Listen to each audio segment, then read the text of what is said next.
Hi guys! Welcome to my vlog. Good morning everyone. Good morning sa lahat ng mga kapanood dito. Good morning, good afternoon, or anong oras nyo man guys mapapanood ang aking video. Time check ngayon dito sa Singapore ay 7 a.m. in the morning. Philippine and Singapore time ay magkaparehas lang guys. So, nakikita nyo guys itong mga food na to. Na-miss nyo ba ang ganitong klaseng pagkain guys? So, ayan. Nakakatakam. Ang sarap. Ang daming bulad or tuyo. Dried fish. Ayan. So, ito naman guys ay sinigang mix. Itong lahat na ito guys, siya nga pala ay pasalubong ng aking friend sa kapitbahay. Kakarating niya lang nung 31. Ayan, at hinatid niya yan dito. So, ipapakita ko sa inyo ang mga yan. Pero guys, kung bago ka pa lang sa aking channel, please mag-subscribe ka na and i-click mo ang notification bell para updated ka sa mga video na aking upload. So, ayan guys, ayan. Ito yung tuyo. Ayan. Meron tayong tuyo dito. Ayan. Siguro mga half year ko na yan konsumo. At dito guys, meron ding sapsap. Ayan. Meron din tayo ditong sapsap. Medyo maalat siya. Trinay ko na. Dahil atat na nga akong kumain ng bulad. Kaya nagprito na ako. So, eto na siya guys. So, ipapakita ko sa inyo ang aking prinitong. Eto na siya guys. Ito na. Ayan. Nung isang araw ay nagprito na ako. Dati ko nang prinito para pagkakain kami ay naka-ready na. So, eto siya guys. Ito naman nga pala ay niluto ko na lahat. Ito ay danggit. So, boneless siya at napakasarap. Hindi masyadong maalat, as in, papapakin mo siya lahat. Ayan. Pati ulo ay makakain dahil crispy na siya. So, yung sapsap naman niya guys ay eto na. Ayan, medyo maalat nga lang. So, ang gagawin ko dito ay huhugasan ko. Ibababad ko muna and then idadry ko uli sa labas. Etong dilis naman ay hindi ko pa nasusubukan.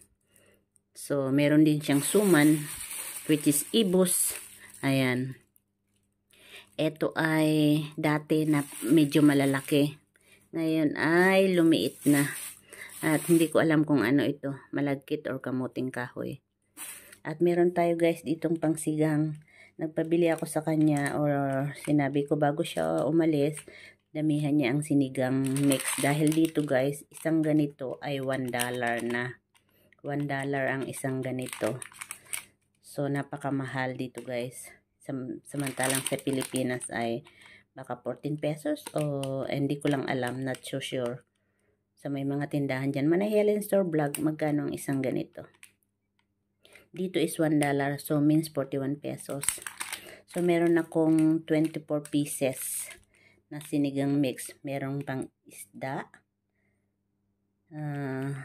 Sinigang hipon, baboy, at ayan nga, pang baboy, and minix niya. Tapos meron din tayong kopi, bigay niya.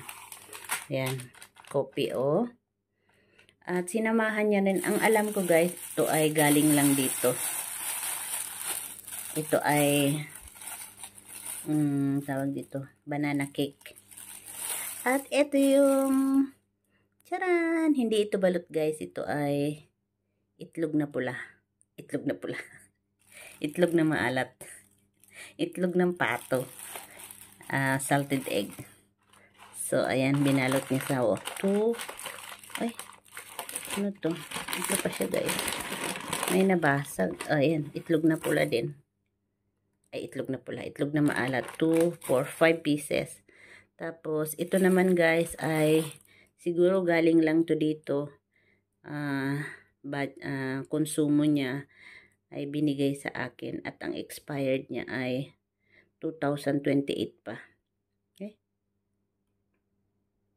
Oo, 2028 pang expired niya. So, ang gagawin ko dito ay ipapabox ko siya. Ilalagay ko sa siya box. So, 2028 pa ang expired. Ayan o. Yan. So, hindi namin ito kakainin. Ipapabox ko ito, guys. Dahil luncheon meat naman eh. Pork pala siya. Pork luncheon meat. So, hindi pwedeng kumain ng aking kasama nito. So, ipapabox ko yan. So, yun lang guys. Share ko lang sa inyo ang aking mga Filipino food na pasalubong from kapitbahay. So, guys, thanks for watching.